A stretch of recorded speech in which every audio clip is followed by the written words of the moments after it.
Imagine being on your deathbed, surrounded by loved ones, and as you look back on your life, you're overwhelmed with an unbearable sense of regret. What if I told you that this is the reality for most people?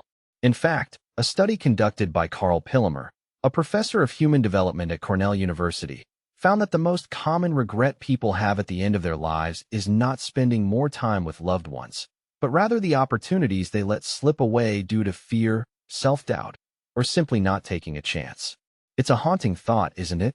The idea that we could be lying on our deathbed, filled with regret, wondering what could have been if only we had taken that leap of faith, pursued that dream, or spoken our truth. It's a feeling that can be debilitating, and it's one that many of us can relate to, which is why it's so important to understand the psychology of regret and how to live without it.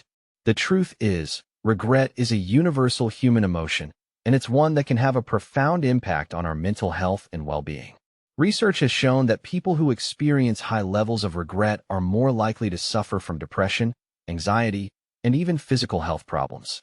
For example, a study published in the Journal of Personality and Social Psychology found that people who experienced regret after a breakup were more likely to engage in self-destructive behaviors, such as substance abuse or reckless spending.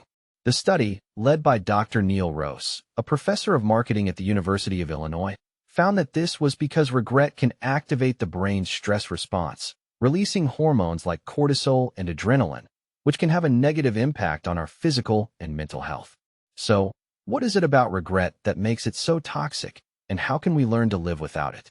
According to Dr. Daniel Kahneman, a Nobel Prize-winning psychologist, regret is often the result of a mental bias known as the what-if scenario, where we imagine alternative outcomes that could have been, and then compare them to our current reality. This can lead to a never-ending cycle of what-ifs and maybes, which can be paralyzing and prevent us from moving forward. Now, let's take a closer look at the psychology of regret. Research has shown that regret is closely tied to our sense of self and identity. When we experience regret, it's often because we feel like we've failed to live up to our own expectations or values. For example, if we've always wanted to start our own business, but never took the leap, we may feel regretful because we feel like we've failed to live up to our own potential. This is known as the ideal self theory, which was first proposed by psychologist Albert Bandura. According to this theory, our sense of self is composed of our perceived self, our ideal self, and our ought self. When there's a discrepancy between these three selves, we experience discomfort, and this discomfort can lead to regret. So, how can we use this knowledge to our advantage? By becoming more aware of our own values and expectations, and by taking small steps towards aligning our actions with our ideal self, we can reduce the likelihood of experiencing regret in the future. But what about when regret is already present? How can we overcome it and move forward? One strategy is to practice self-compassion. When we experience regret, it's easy to get caught up in self-criticism and negative self-talk. However, research has shown that self-compassion can be a powerful antidote to regret. A study conducted by Dr. Kristen Neff, a professor of educational psychology at the University of Texas, found that people who practice self-compassion were more likely to experience positive emotions, such as happiness and gratitude, and were less likely to experience negative emotions, such as anxiety and depression. This is because self-compassion allows us to acknowledge our mistakes and shortcomings, while also treating ourselves with kindness and understanding. By practicing self-compassion, we can begin to reframe our regrets as opportunities for growth and learning, rather than as sources of shame and self-doubt. As we explore the psychology of regret, it's clear that it's a complex and multifaceted emotion. However, by understanding the underlying causes of regret, and by developing strategies to overcome it, we can begin to live more authentic, meaningful lives. We can start to let go of the what-ifs and maybes, and instead focus on the present moment. We can begin to cultivate a sense of self-awareness, and use this awareness to make decisions that align with our values and goals. And we can start to practice self-compassion, treating ourselves with kindness and understanding, even when we make mistakes. By doing so, we can begin to break free from the cycle of regret and start to live the life we truly desire.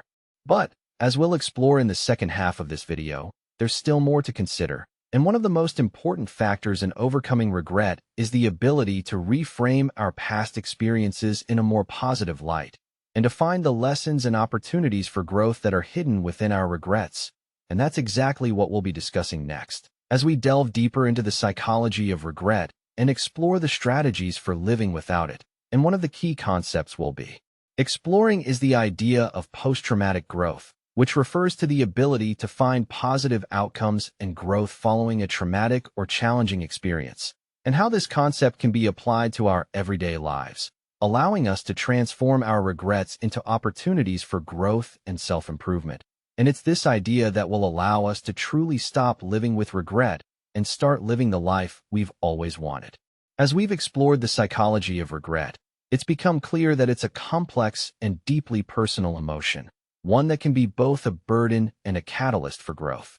But what if we could learn to live without it, or at least with less of it? Researchers like Timothy Wilson and Daniel Gilbert have made significant contributions to our understanding of regret, and their work offers valuable insights into how we can begin to let go of this weight. Wilson, in particular, has shown that our brains have a tendency to ruminate on past choices, rehashing what could have been, and this can lead to a kind of mental paralysis, preventing us from moving forward. Gilbert, on the other hand, has demonstrated that our imagination plays a significant role in the experience of regret. When we imagine how things could have turned out differently, we tend to idealize those alternative outcomes, and this can create a sense of longing and dissatisfaction with our current circumstances. But what if we could learn to reframe these thoughts, to see them for what they are, mere fantasies, rather than realistic possibilities? This is where the concept of mental time travel comes in, a concept explored by researcher Endel Tulving. Tulving's work shows that our brains have the ability to travel back in time, reliving past experiences, and also to travel forward, imagining future scenarios. This ability can be both a blessing and a curse, as it allows us to learn from our mistakes, but also to get stuck in regrets about what could have been. So, how can we apply this knowledge to our everyday lives? One practical step is to practice self-compassion. When we make a mistake or experience a setback, it's easy to get caught up in self-criticism, to beat ourselves up over what we could have done differently. But this kind of thinking only perpetuates the cycle of regret. Instead, try to treat yourself with kindness and understanding, just as you would a close friend. Remind yourself that everyone makes mistakes, and that it's a natural part of the learning process. For example, imagine you've just had a fight with a friend, and you're replaying the argument in your head, thinking about all the things you could have said differently. Instead of getting caught up in this kind of thinking, try to focus on the present moment and what you can do to move forward. Another step is to focus on the present moment. When we get caught up in regrets about the past or worries about the future, we can lose sight of what's happening right in front of us. Try to bring your attention back to the here and now and engage with the world around you. This can be as simple as taking a few deep breaths, noticing the sights and sounds around you, or engaging in a hobby or activity that brings you joy. For instance, if you're stuck in traffic, instead of getting frustrated and regretful about being late, try to use the time to listen to music or a podcast or simply to people watch. By doing so, you can transform a potentially frustrating experience into an opportunity for growth and relaxation. A third step is to practice gratitude.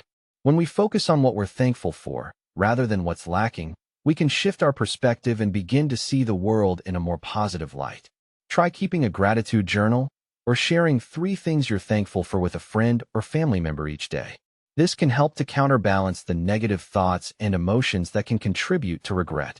For example, if you're feeling regretful about a past relationship, try to focus on the things you learned from the experience and the ways in which it helped you grow as a person. By doing so, you can begin to see the experience in a more positive light and to appreciate the ways in which it has contributed to your current well-being. A study by Emmons and McCullough found that people who practice gratitude on a regular basis experienced a range of benefits, including improved mental health, stronger relationships, and even better physical health. This is because gratitude has a way of reframing our experiences, helping us to see the good in things, even in difficult or challenging situations.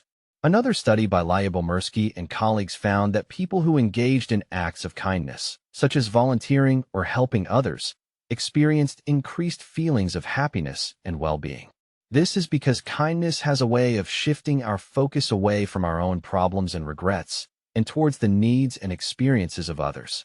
As we've seen, the psychology of regret is complex, and it's not something that we can simply wish away. But by understanding the underlying mechanisms, and by practicing self-compassion, focusing on the present moment, and cultivating gratitude, we can begin to break free from the cycle of regret. It's not about erasing the past or pretending that everything is okay when it's not.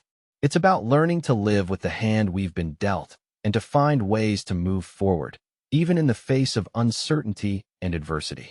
By doing so, we can begin to see ourselves and our experiences in a new light, and to find a sense of peace and contentment that's not dependent on external circumstances.